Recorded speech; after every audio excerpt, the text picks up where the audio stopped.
How's it going? My name is Cameron, also known as Venus Theory, and in this video, I'm here to walk you through all the basics of getting started with Synapse Audio DUNE 3. DUNE 3 is an absolute monster of a synthesizer with 3 different synthesis engines. It's multi-timbral with 8 layers and offers 3 polyphonic LFOs.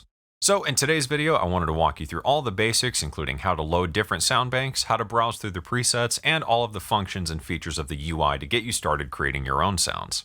Alright guys, so here we are in Bitwig, and like I said in this video, today I'm here to walk you through all the basics of DUNE 3. So in this video, we're going to go through all the basics, covering all the functions and features of the UI, loading different sound banks, saving your own presets, and everything else you need to know to get started with DUNE 3. So first and foremost, let's talk about sound banks. A sound bank is a collection of presets, and by default, DUNE 3 comes with 2 of them.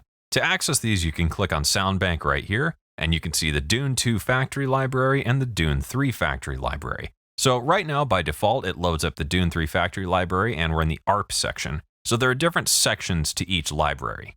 So within the DUNE 3 factory library, for example, we have ARPs, bass sounds, chords, drums, gated sounds, keys, leads, pads, plucked sounds, sequences, sound effects, and textures. So let's say I want to get a lead sound for my track. I'm going to go to leads, I'm going to click that. There we go, we're starting off with Blade Gunner ST, and we can see this is preset number 1. To view all of the available presets in this section, I'm just going to click the preset name right here. So we can open that up, and we can see we have access to all 51 lead patches. So now that we've talked about sound banks and presets, let's talk about all the features and functionality of DUNE 3. So to get the ball rolling here, I'm going to start off with a new blank preset. To do this, I'm going to click on Patch up here, and I'm going to click Initialize Patch. This is going to reset everything to a single saw wave. So let's go ahead and break things down here one section at a time. Starting things off up here in the top left, we have the oscillator section. This has oscillators 1, 2, 3, and the noise oscillator. So you can click 1, 2, and then 3/n to access each different oscillator. Within the oscillators, there's a few controls.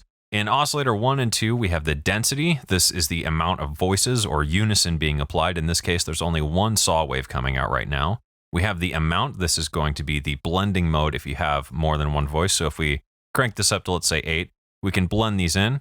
And then over here in the tuning section, we have different algorithms for the way these voices are distributed. Some notable features of this are some of the interesting modes like perfect fifth here. So right now I have 8 detuned saw waves. But if I go to perfect fifth, it tunes those voices a fifth apart. We can also do a minor chord, a major chord, sub-oscillator generates a sub-oscillator, and then swarm. This is a loose, very organic detuning mode that kind of moves around over time. It's really, really cool, especially for very unison-heavy patches. So let's go ahead and go back to linear, the standard mode. So we have semi. This is your semi-tune, so we can go up an octave. We have a range of 3 octaves in either direction. We can double-click to reset it. Fine-tuning allows you to adjust the fine-tuning of that oscillator. Detune is the amount of detune being applied to the unison voices, so we can see that reflected here in this tab. If I increase this, we can see they're very detuned, or we can decrease this to make them very close together and get almost phasing effects. Spread is the stereo spread of the voices, so if I detune these a bit, and right now it's just going to be mono, you can see that over here in the meter as well, that both the left and right channels are equal, but if we spread this out, it spreads it out in the stereo field, so you get a really big, wide sound.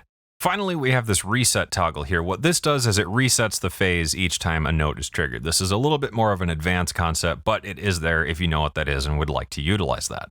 Down here, we have a couple more parameters we can access. VA is virtual analog, WT is wavetable, and FM is FM. These are the 3 different synthesis types that DUNE 3 offers. So within VA or virtual analog, we can click here to select our waveform. We have ramp up, ramp down, pulse, and triangle.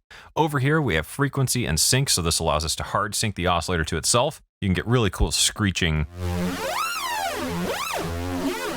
effects that way. It's really, really cool for bass design and leads especially. If you go to pulse mode, this will also open up the pulse width control, and then you also have a frequency sync right here, which is really, really cool to mess with as well, especially if you automate both of these with automation or just with an LFO. All of these parameters are the same for oscillator 2, and then oscillator 3 is a little bit different. Oscillator 3 can act as a sub-oscillator, or you can use it as a third single static voice. So oscillator 3 allows us all the basic waveforms. We get a semi-tune, fine-tune, and we can reset the phase. Down below that, we have the noise oscillator. So we get a low pass, a high pass, width, meaning the stereo width of the noise, and then 2 noise types, white or pink. So that's pretty much it for the oscillators. It's very straightforward. So once you've got a sound, let's say we wanted a sawtooth in oscillator 1. Let's do a triangle that is an octave up in oscillator 2. We wanted a very wide white noise that is high passed at like 5K or so. And then we have oscillator 3 as a sawtooth sub oscillator. So now we want to blend these together, and that brings us to the oscillator mixer down here. So down here we have oscillator 1, oscillator 2, oscillator 3, ring modulation, and noise. So we can blend these voices together really quick.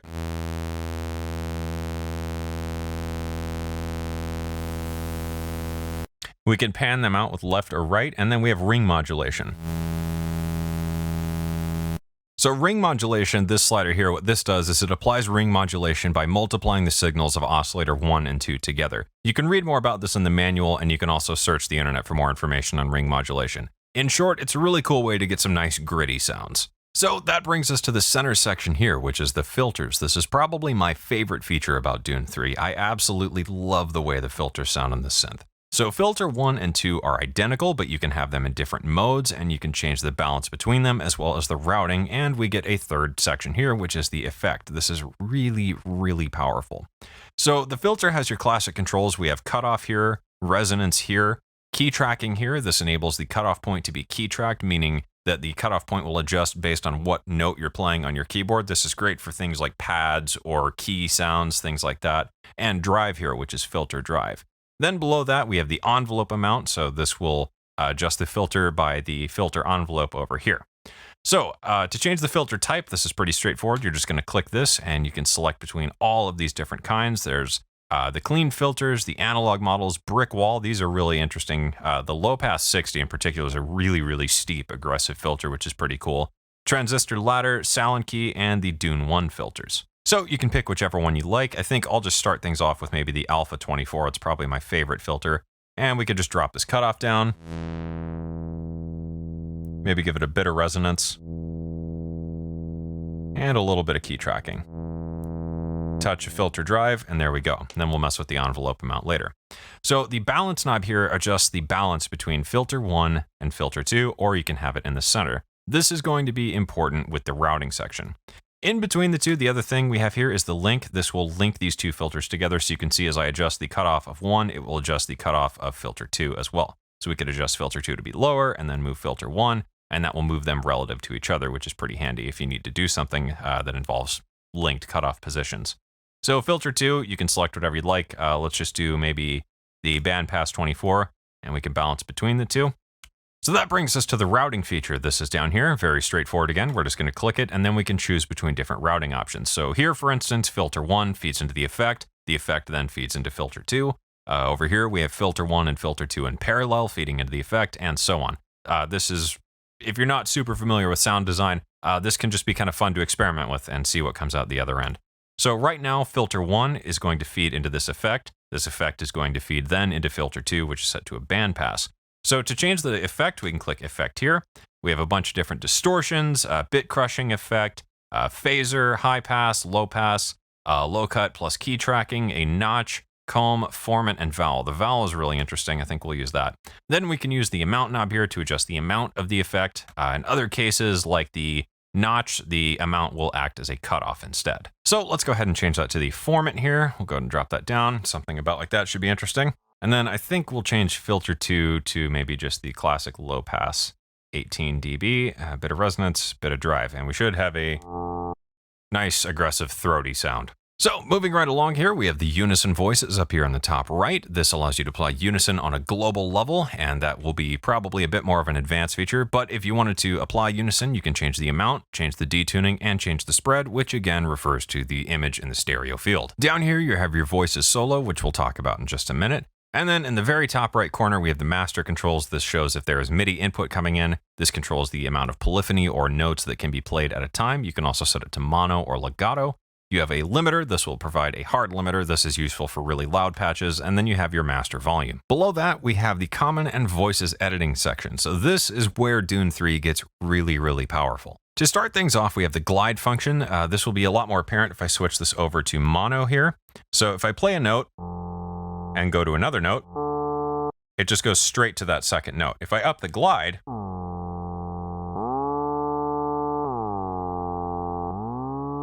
this will apply glide or portamento between those two notes. This is really handy for basses and can really be nice for big kind of retro leads and big retro pads as well. So we'll go ahead and double click to reset that. Then we get these controls here. This is enabled per voice. Now let's talk about voices for a minute.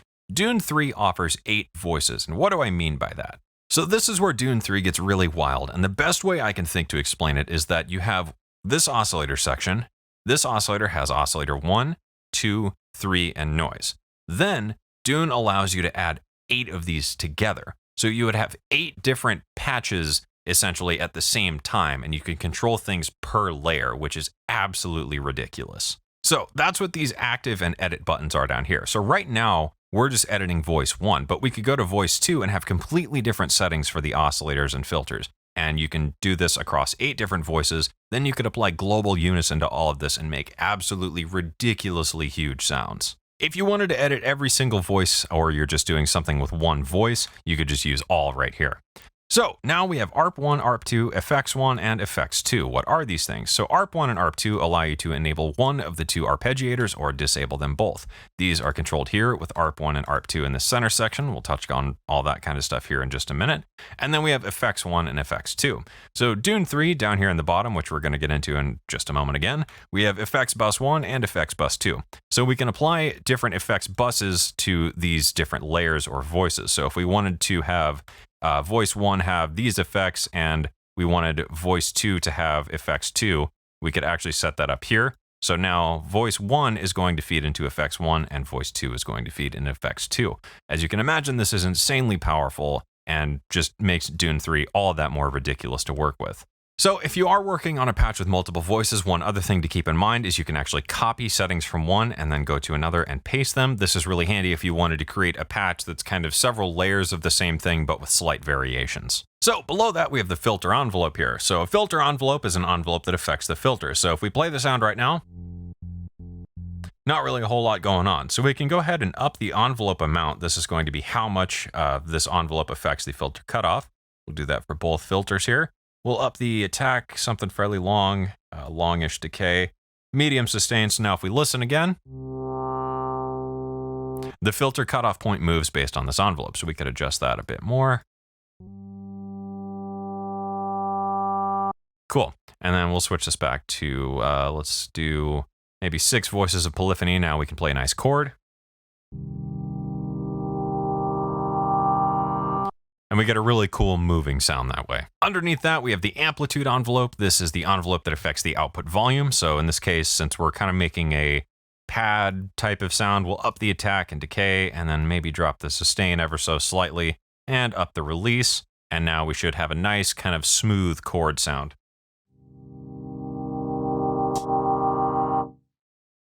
Sounds good. All right, so below that, we have the keyboard. This is a virtual keyboard that you can use to play Dune if you don't have a hardware controller. Then we have effects bus 1 and effects bus 2. Both of these are the same, so I'm just going to run through one of them. So the effects buses are actually really powerful and are actually a lot more complicated than you'd think by just glancing at it. So to walk through everything, we have a distortion section, an EQ, another EQ, a phaser, a chorus, delay, another delay, reverb, and a compressor. The really cool thing is each of these has a lot of different modes. So distortion, for example, we can choose from any of these modes. The distortion sound fantastic. The equalizers are actually pretty powerful. Phaser, we get a bunch of different modes. Chorus, bunch of different modes, bunch of controls here. Delay 1, delay 2, there are different modes for these as well. The reverb has a bunch of different algorithms, so you can select from those. And the compressor also has a bunch of different modes. If that wasn't crazy enough, you can actually reorder these as well, which is super awesome. So let's say we wanted to EQ this sound before we feed it into a distortion. We just click and then drag it and it will move it to that slot. So we want to EQ before distortion. So let's say I wanted to just add a quick low cut to this sound and then maybe just a slight boost. You can also just click this number here. So this is band 2. Let's move that up around here and drop the Q so it's pretty wide. Band 2 actually, so there we go. Cool, and then we could add a slight distortion. To activate an effect, we're just going to click this active button. So now this EQ is active. Let's go ahead and activate this distortion. Maybe set it to saturation. A little bit of drive, open up the tone, and drop the dry and wet. So now we can take a listen. Now we're getting to something a bit more aggressive and upfront. So let's go ahead and maybe add a chorus. We can do the dimensional chorus. This is probably my favorite chorus sound. And just get a bit of a low cut, bit of a high cut. Now that's sounding nice and wide. Let's go ahead and add one of the delays here. Let's go ahead and do the tape delay. I really, really like this delay quite a bit. Do a nice high cut as well. We can change the rate of delay. So we'll do quarter note on one side, maybe a dotted quarter note on the other. Lowish feedback. Change the mod amount. This is the amount of modulation being applied to that delay algorithm. We'll activate that as well, and then we'll activate a nice reverb here. And let's do the shimmer hall. This is a really nice reverb. So we'll make a really long reverb, drop the shimmer, up the regeneration, and up the dry wet just a bit. And then maybe feed that into a quick optical compressor just at the default settings. So now I'm going to play the sound back, and we should have something really huge. So let's take a listen.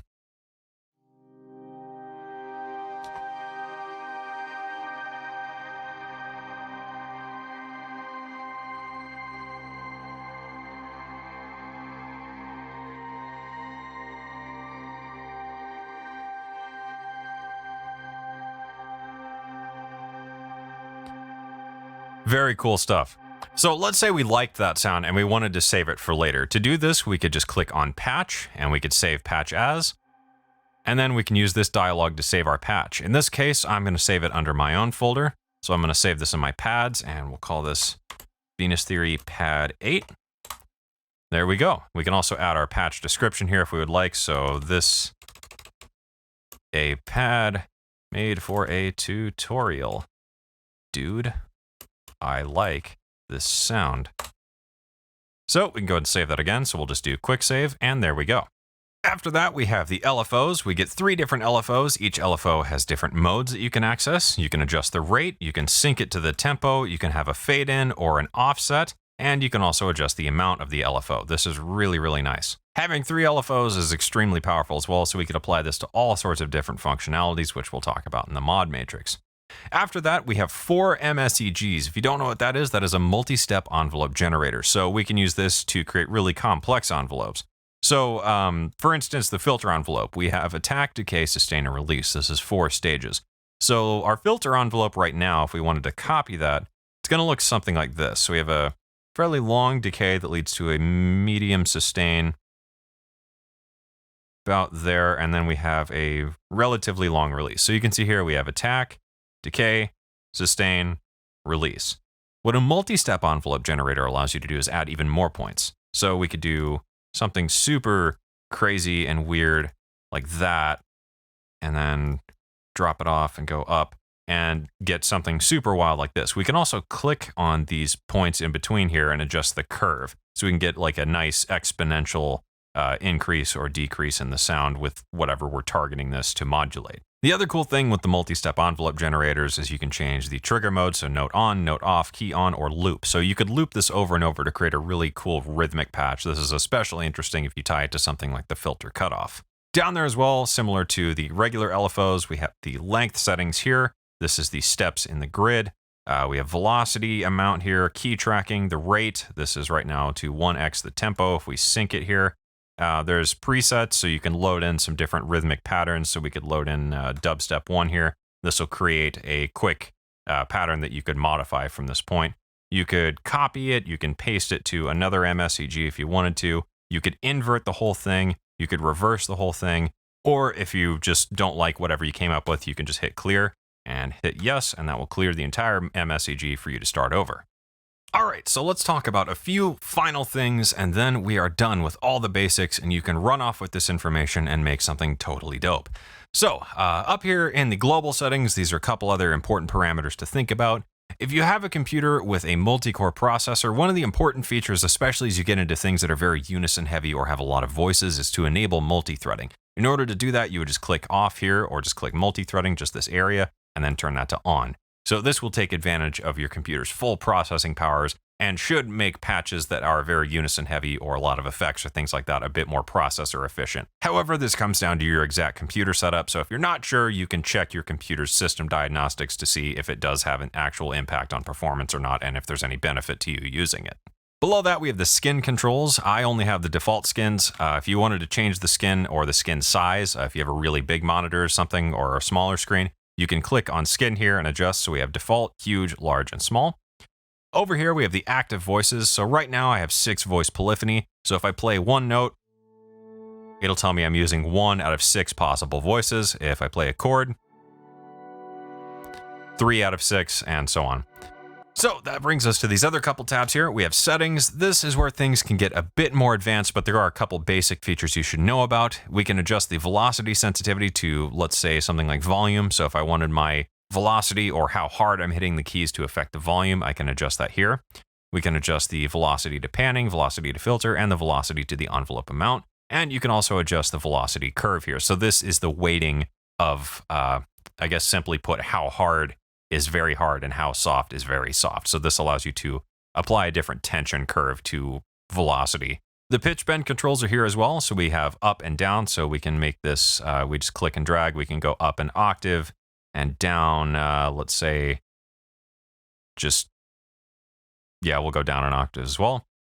Plug-in keyboard, this is the range of notes that are possible, so we can adjust this here if you wanted to play something with a really, really low note or go up really, really high all the way to like C8 or something. You can adjust that as well. At the very bottom, we have the modulation rate and the sync. These are a bit more advanced features, so I'm really not going to touch on them here. Moving along to the center tab, we have the mod matrix. This is the modulation matrix that allows you to create modulation. In Dune 3.1, one of the really handy features is you can actually just right-click to assign modulation. So let's say I wanted LFO1 to affect the filter cutoff. I can just right-click on the filter cutoff, modulate with, and we'll go to LFO1, and that will assign it right here in the mod matrix. So we can adjust the amount and maybe just slow the rate down, and there we go. Now we have modulation of LFO1 onto the filter 1 cutoff. If I make it fast, it'll be more apparent.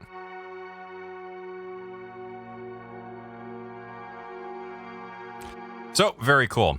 So one other thing I think is worth mentioning, if you have a hardware controller like I do here, I have a big MIDI controller, you can actually assign this very quickly if you wanted to modulate other things. So if we wanted to control the cutoff of filter 2 using the MIDI controller, we can right-click that as well and use MIDI learn. And just wiggle a control there, and there we go. Now if I play this and move my controller, that filter cutoff will move around.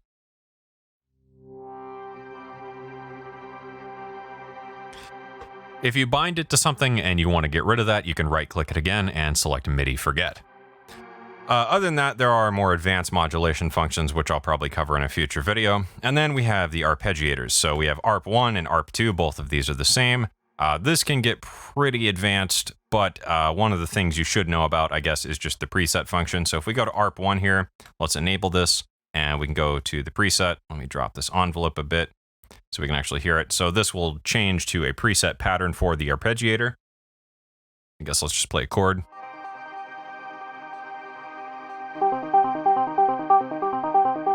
Change to another pattern.